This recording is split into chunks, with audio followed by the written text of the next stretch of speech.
Alright, in today's video we're going to be doing steering on the Jeep. If you haven't watched the last video, click here. And then after you're done watching that video of us setting up the suspension on the Jeep, come back to this video and please press the subscribe button. Only 2% of our viewers have subscribed to the channel. That hurts our channel a lot with potential of growth. And if we don't have growth in the channel, we cannot afford our natural ice addiction. So please subscribe right now, and then I'll get right into the video. In today's video, we're going to be doing the steering on the High Pinion 44 for our race Jeep build. Let me catch you up on what we've been doing off camera because we haven't really videotaped a lot, and I apologize, but I've been really depressed. All right, sorry about that. I didn't mean to get my feelings or anything, but we just haven't filmed what we've been doing on it, so let me catch you up real quick. Let's go to the back. As you can see, we do have the tires mounted up on the axles, and that is because we have finished the suspension on the Jeep in the rear. We have coils under it. It's on its own weight. It's bouncing like that. A lot of bouncing action going on. It doesn't have shocks, as you can see, but we have measured for shocks in the rear. These sweet. If you don't want to French your... little rant.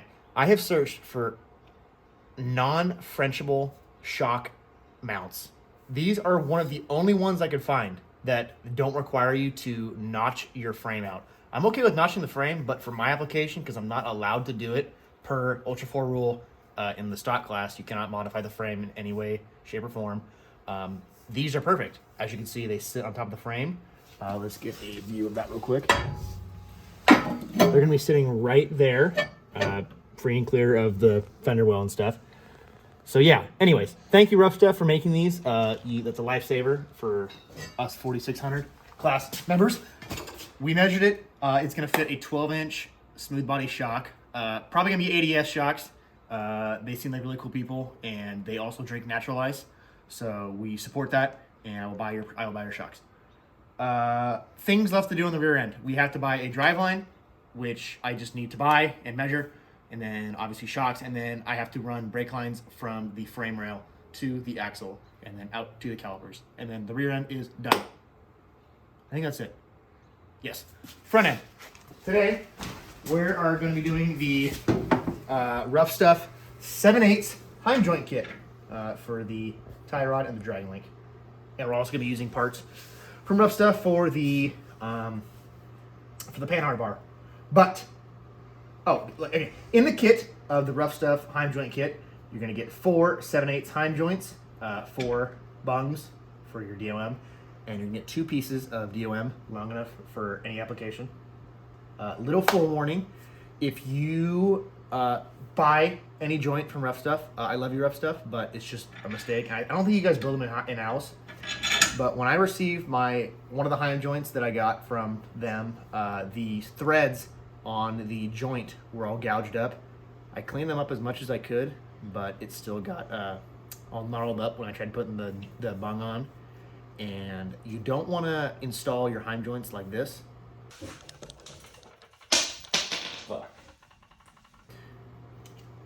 You want to be able to twist them on freely like this.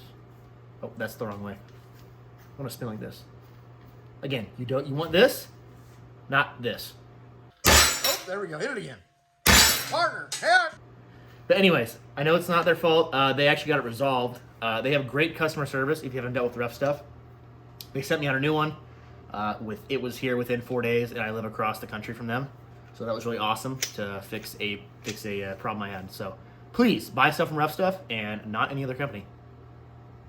Back to the video. We're going to be doing the tie rod today and the drag link, and we're going to show you how we do them because we have zero experience in any of this, so we're going to figure out as we go. But I think we have a good idea on how to do this, so let's get right into it. All right, so we are going to start setting this up. As you can see, we have our alignment tool set up here, ready to go. Doesn't have to be anything fancy, just has to be something that extends past the center line of the axle on each end. You can square up each side. From what I read, you want to be a 1/4 inch, an eighth inch to a 1/4 inch towed in, from what I read, for optimal driving capabilities. So that's what we're going to shoot for. So we're going to square up each side, and then as you can see, I have the joint sitting here on the reed knuckle, We have it threaded into the perfect amount that we are happy with, so where we can adjust it. We did fail in this the other time, so this is going to be a learning lesson. And yeah, so we're going to line up each heim joint, shooting at each other like this. We're going to pull measurements from the inside crest of this Welding bung on each end, and then we're going to mark our DOM, cut it, line it up, measure it again, tack it, and then fully weld it, and then we have a tie rod. Go. Yes. Yep. Stay hydrated. Come on. Let's go weld. I almost forgot. As you can see, RCV. I bought those. Let's go check them out. They are for the Dana 44 up front. It changes a 23 spline shaft to a 30 spline shaft. Look at this, 300M. Fucking this stuff is so nice. I'm so glad I bought these. Thank you, RCV, for not giving us a discount. I get it though, because it's really expensive parts. I did have to buy these hub upgrades. It changes the 30 spline stub shaft that I got from them. Oops, there we go, to a 23 spline to match up to the worn premium hubs I got for the axle. So yeah, this is gonna be pretty sweet. I'm pretty excited about these. I'm also excited about the lifetime warranty with all the power that this 4.0 is gonna make. Anyways, I just want to show you guys this. Let's get back into the video. 50 3/4 inches is what we got for our, we got inside bung to inside bung is what our DOM piece is going to be. The DOM that Ruffstuff sends you for the steering kit is this long. I don't even know how long this is, but it's well over that. So they send you a, looks like a 54-inch piece of DOM, which would be plenty. It seems like plenty. This is full, yeah, this is full-size running gear. So yeah. I'm also running reed knuckles. I don't think I changed anything. But yeah, anyways, they do send you enough DOM for any application, it seems like. So please buy Ruffstuff. Hi guys. This is the guy's shop we're working in. He's my dad. I don't know who you are. So he's letting us use the shop. He doesn't really know. But yeah, anyways, in our old video, we didn't post it, but we actually cut our DOM too short. But we didn't do it because it was our fault. We cut it, put it on the high steer arms that you can see, and they were colliding with our drag link, so we couldn't use the high steer setup that we assumed that we could. So now we're going to use the old holes on the reed knuckles. I still want you off the premises. He still wants me out of the shop. Let's get into it.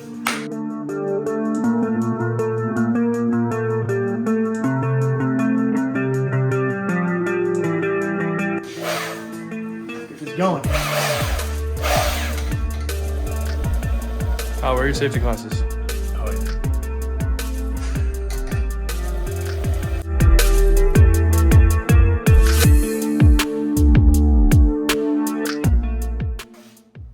All right, let's measure it. As if I didn't measure it before.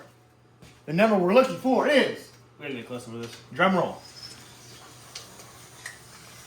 50 3/4, 50 3/4, 50 3/4. On the dot? Money. See, this is why we only drink natural ice. It keeps our calculations on point. It keeps our mind sharp, and that's the only thing we drink day in, day out, work week, weekend. Natural ice, please sponsor us. I'm begging you.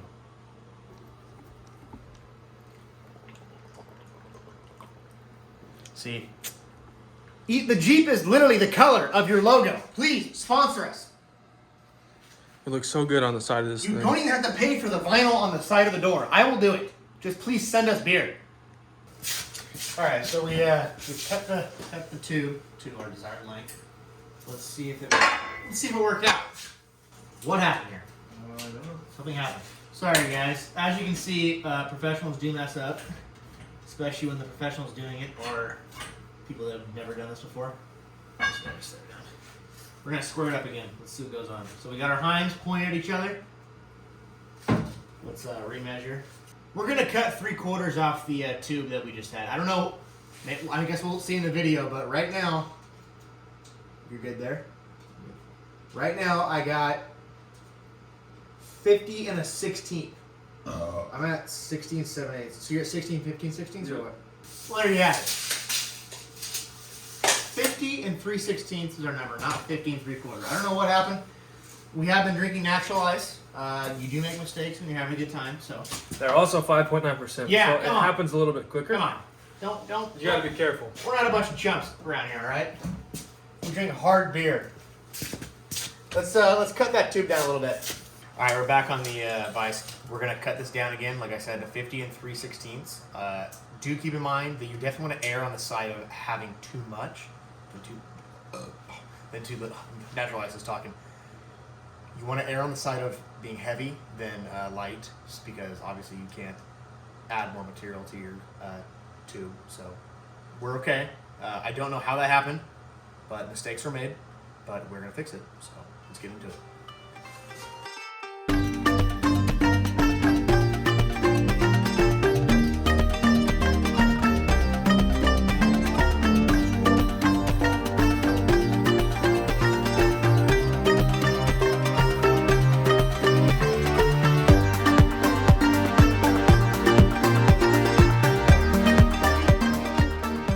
That's square. Enough. Ooh, that's hot. 50. 3/16. 50 and 3/16 coming up. Ding dong. Oh, that's a heavy. It's a heavy. 15 and 3/16. I'm alright with it though. I'll live with it. Let's try this now. This should work. Take 2.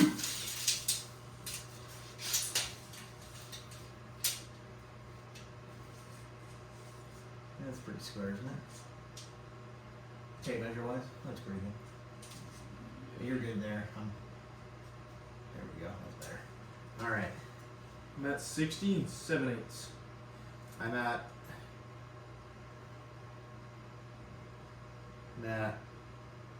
a 30-second over 16 7/8. So I'm just a hair open, which is not what we want.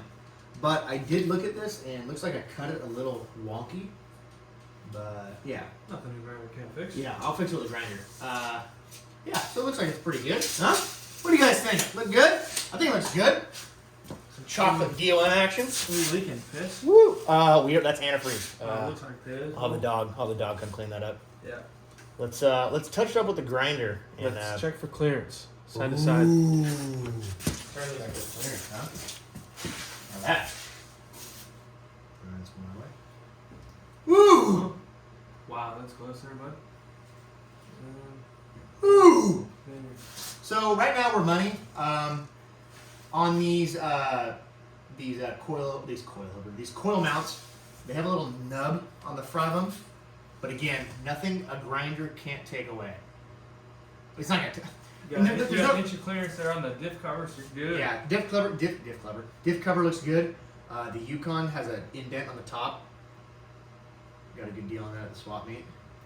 Oh, that video will be up Oh, soon, yeah. hopefully. Our swap meet video. It might be kind of shitty, but deal with it. It's all right. We gotta deal with it. What are you gonna do? Not watch it? That's fine. Just subscribe. That's all I'm asking.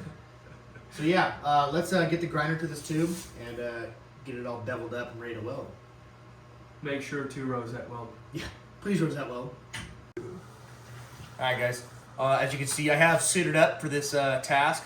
I don't trust the grinder all that much, and I like the way I can see things, so I'm going to cover my eyes up with safety glasses.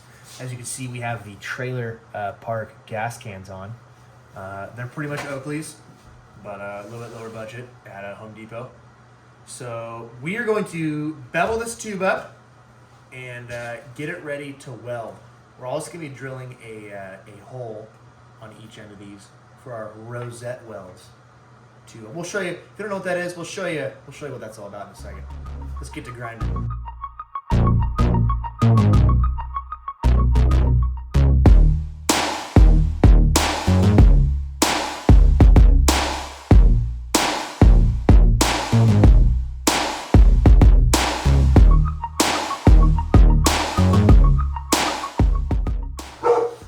God damn it! Shut up! Fuck you with them. All right, we got a joint all mounted up here. I decided to take a little more off. I think it's just too high for my liking. I'm gonna get a little more V shape going out of it. Again, I do not care what you or your trailer trash buddies think of my grinding skills. They're fine. It takes away metal. That's all you need to know. That's why these videos are clipped. My time, not your time. So keep the comments, hateful comments, to a minimum, please. Oh, I'm thirsty.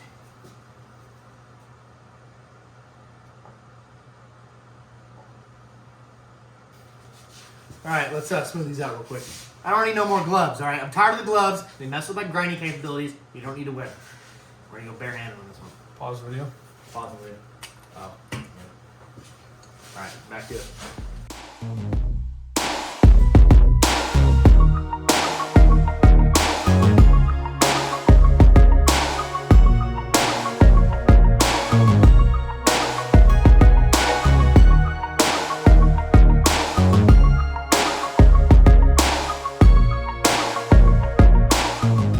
Check it out real quick. Plenty of room to add some material in there.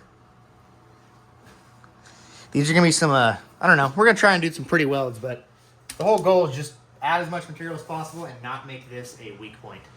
I don't foresee it being a problem, but always good to overdo stuff like this, especially when you have the chance to, I don't know, make things way stronger. So let's, I'm gonna do the other end, make that all nice, and then we're gonna tack these up. Well, no, first, we're gonna drill them at our Rosette welds. We're gonna drill them. And a little piece of knowledge, at least on the Ruffstuff joints. Shut up! On the Ruffstuff joints. I need a right hand thread. 1 sec. All right, I got my other joint. So on our right hand joint, as you can see, it looks like about an inch of I don't know, shank weldable material on the joint. On the left-hand thread, it's almost half of what the right-hand thread one was. So keep that in mind. The Rosette Weld, this is going to be kind of tough. Just kind of added security, I guess, for us to make sure they don't pull out. So I guess when we're welding this, we're going to be careful not to get this too hot so we don't damage the bung. So then we'll have another dilemma of a heim joint being stuck, which is never fun to deal with. So yeah, let's grind the other end, and then we're going to do some Rosette Weld drilling action. Go.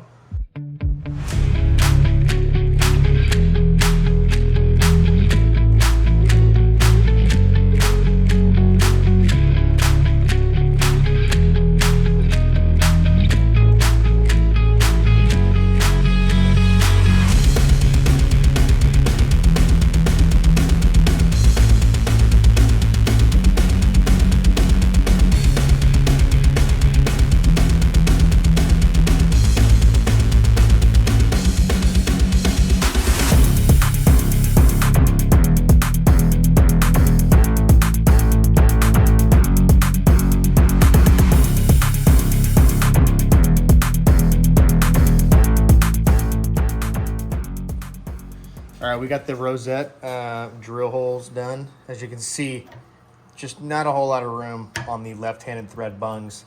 We're really close to the edge, so we'll do the Rosette welds first, fill up that, and then we'll do our passes around the bung. All right, we got the welder all set up, ready to go. We're gonna do the Rosette welds first, tack those into place, get the bungs set, and then we're gonna pull it out of the vise. Check one more final time on the Jeep, make sure everything is the same, which I'm sure it is, but it's always good to check, especially with this stuff costing so much money. You just want to make sure, especially when you're not getting paid for it, so take your time to do it. Let's get into it.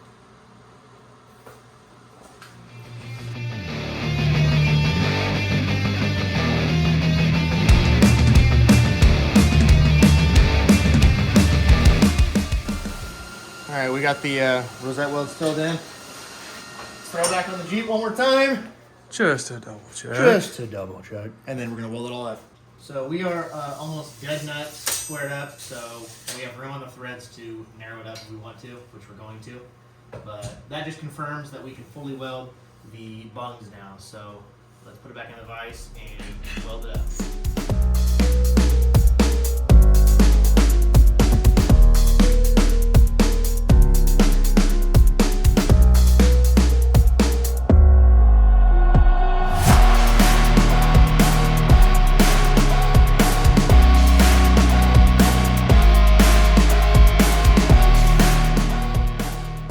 We got it all squared up.